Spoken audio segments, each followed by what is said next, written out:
തിരുനട അടയ്ക്കാൻ പുറപ്പെടുമ്പോ ഗുരുവായൂരപ്പന്റെ മുമ്പില് കുറച്ച് പരാതിക്കാര് വന്നേക്കണു. ഭഗവാന്റെ പാദസരാണ് ഒന്നാമത്തെ ആള്. കണ്ണാ, എനിക്ക് വലിയ മോഹാണ് നിന്റെ ആ പീലിത്തിരുമുടിയില് ഒരു മയിൽപ്പീലിയായിട്ടിരിക്കാൻ. എന്നെ ഇങ്ങനെ തലയിൽ വെച്ചുകൊണ്ട് നടക്കില്ലേ എന്റെ കണ്ണൻ?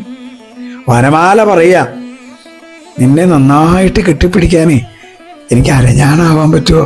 നിന്റെ പൊന്നരഞ്ഞാണം. പട്ടിക്കോണകത്തിന് മഞ്ഞപ്പട്ടാവാൻ മോഹം, ഓടക്കുഴലിന് വെണ്ണയാവാൻ മോഹം. ഇങ്ങനെ എല്ലാവർക്കും പല പല മോഹങ്ങളാണ്.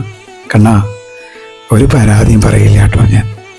നിന്നത് കാല് പതിയുന്ന തിരുമുറ്റത്തെ ഒരു മണൽത്തരി പോലും ആകാൻ എത്രയോ ജന്മത്തെ പുണ്യം വേണം കണ്ണാ.